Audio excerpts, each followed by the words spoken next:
Halo, perkenalkan nama saya Rini Rampuana Jawa, NIM 2319025 dari program studi Pendidikan Biologi Universitas Kristen Wirawacana Sumba. Video ini saya buat untuk memenuhi tugas UAS saya yang diberikan oleh dosen pengampu saya, Fidriana Obano SSI MPD. Pada video ini, saya akan membahas beberapa materi. Yang pertama, siklus hidup sel secara umum. Yang kedua, menjelaskan tentang tahap interfase sel. Yang ketiga, menjelaskan tentang mitosis sel dan tahapannya. Yang keempat, menjelaskan tentang meiosis sel dan tahapannya. Untuk itu, kita bahas yang pertama. Siklus hidup sel.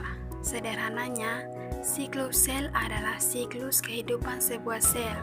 Siklus ini bertujuan untuk perkembangan dan pertumbuhan dari sel itu sendiri. Siklus sel diawali dengan pembelahan sebuah sel induk atau mother cell dan diakhiri dengan terbentuknya sel anak, daughter cell atau kematian sel. Teman-teman bisa lihat gambar yang di bawah ini adalah gambar kehidupan sel secara umum. Selanjutnya kita bahas tentang tahap interfase. Tahap interfase adalah tahapan di mana sel anakan baru hasil pembelahan atau mitosis mempersiapkan pembelahannya. Tahap interfase terbagi menjadi 3. Yang pertama fase G1, yang kedua fase S, yang ketiga fase G2. Fase G1 adalah fase pertama pertumbuhan primer sel di mana sel tumbuh secara fisik. Selanjutnya fase S. Fase S disebut juga dengan fase sintesis karena pada fase inilah DNA dalam 23 pasang kromosom direplikasi. Yang terakhir fase G2. Fase G2 atau fase pertumbuhan sekunder adalah fase setelah DNA sintesis. Selanjutnya kita bahas tentang mitosis sel. Mitosis adalah pertumbuhan dan regenerasi yang menghasilkan dua sel anak yang identik dengan sel induk semula.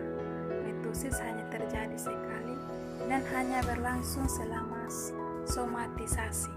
Terdapat 4 tahap pembelahan mitosis, diantaranya profase, metafase, anafase, dan telofase.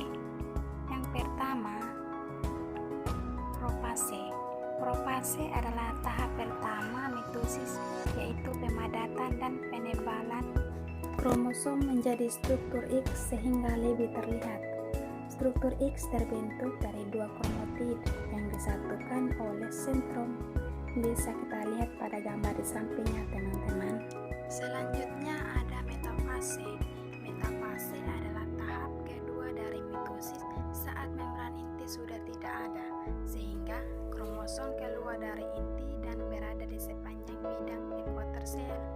Kromosom berada pada kondisi paling padat, sehingga lebih pendek dan paling tebal. Bisa kita lihat gambar di samping adalah gambar tahapan metafase pada mitosis sel. Setelah metafase ada anafase. Anafase adalah tahap di mana kromosom ditarik oleh spindel mitosis ke kedua kutub sehingga terjadi pemisahan kromatid. Gambar di bawah ini terlihat bahwa kromosom ditarik oleh spindel mitosis ke kedua kutub. Yang terakhir ada tahap telofase. Telofase dimulai saat masing-masing kromosom yang identik menuju ke dua kutub yang berbeda. Bisa kita lihat pada gambar di bawah ini, di mana kedua kromosom menuju pada kutub yang berbeda. Nah, jadi tahapan-tahapan yang kita sudah bahas tadi adalah tahapan-tahapan di mana terjadinya mitosis sel. Selanjutnya kita masuk pada materi yang terakhir, yaitu meiosis sel. Pembelahan meiosis hanya terjadi pada organ kelamin. Pembelahan meiosis berfungsi untuk menghasilkan sel gamet atau sel telur dan sel sperma. Melalui pembelahan ini akan dihasilkan sel anak yang mempunyai kromosom setengah dari kromosom sel induk. Meiosis ini juga dibagi menjadi dua pembelahan nukleus atau karyokinesis, yakni meiosis 1 serta meiosis 2. Perbedaan meiosis 1 serta meiosis 2 ini adalah adanya suatu pindah silang serta pengadaan kromosom. Pada meiosis 1 terdapat profase 1, metafase 1, anafase 1, dan telofase 1. Dan pada meiosis 2 terdapat profase 2, metafase 2, anafase 2, dan telofase 2. Untuk itu kita bahas yang pertama, meiosis 1 profase 1. Tahap profase 1 pada pembelahan meiosis tersebut mempunyai waktu yang lebih lama serta lebih kompleks apabila dibandingkan dengan tahapan profase pada pembelahan mitosis. Selanjutnya, metafase 1. Di bawah ini merupakan tahapan yang terjadi pada metafase 1.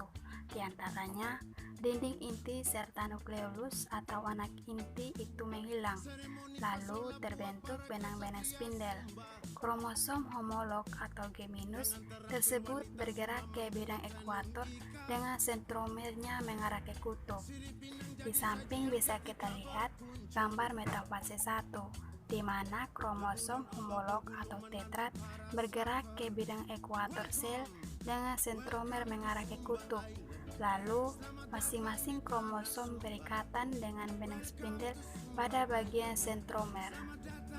Setelah metafase 1 ada anafase 1. Pada tahap ini, kromosom homolog tersebut berpisah, kemudian bergerak ke kutub berlawanan itu tanpa pemisahan sentromer. Di samping kita bisa lihat di mana kromosom homolog ditarik oleh benang spindel ke arah kutub pembelahan sehingga tetrat berpisah dari kromosom bergerak menuju kutub yang berlawanan. Lalu membran sel mulai melingkuk di bagian tengah. Tujuan anafase 1 yaitu membagi isi kromosom menjadi haploid. Yang terakhir ada telofase 1, antaranya retikulum endoplasma tersebut membentuk membran inti pada sekitar kelompok kromosom yang sudah sampai di kutub pembelahan. Lalu, membran inti serta anak inti atau nukleus itu kembali. Retikulum endoplasma membentuk membran inti di sekitar kelompok kromosom pada kutub pembelahan. Lalu, nukleus mulai berbentuk. Nah, setelah itu terjadi sitokinesis, yaitu pembelahan sitoplasma menjadi dua bagian hingga terbentuk dua sel anakan dengan kromosom yang sudah haploid. Bisa dilihat pada gambarnya ya teman-teman. Selanjutnya kita akan masuk pada meiosis 2.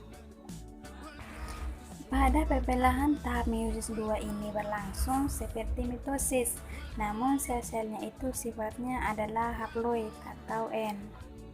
Selanjutnya kita akan masuk pada meiosis 2 profase 2. Peristiwa atau kejadian yang terjadi pada profase ini diantaranya: yang pertama, pembelahan dua buah sentriol itu menjadi dua pasang sentriol baru. Yang kedua, tiap-tiap pasang sentriol tersebut bermigrasi ke arah kutub yang berlawanan. Yang ketiga, mikrotubul itu membentuk spindel serta membran inti. Yang keempat, nukleus hilang, lalu kromosom ini berubah menjadi kromatid.